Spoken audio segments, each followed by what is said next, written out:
हमारे आदरणीय जे भी दूर दराज से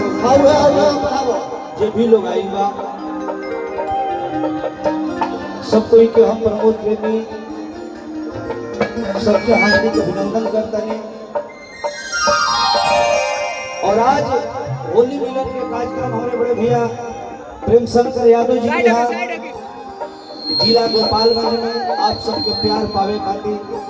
आशीर्वाद पावे खातिर ये होली मिलन में हम आवे के हमरो मौका मिला। देखिए महेश भैया महेश परदेसी जी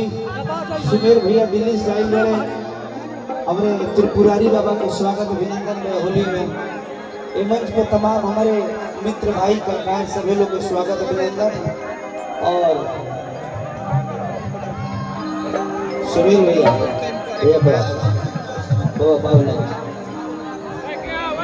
और होली मिलन सुमेर भैया हमारे दिल्ली से आगे के होली मिलन आप सब महेश भैया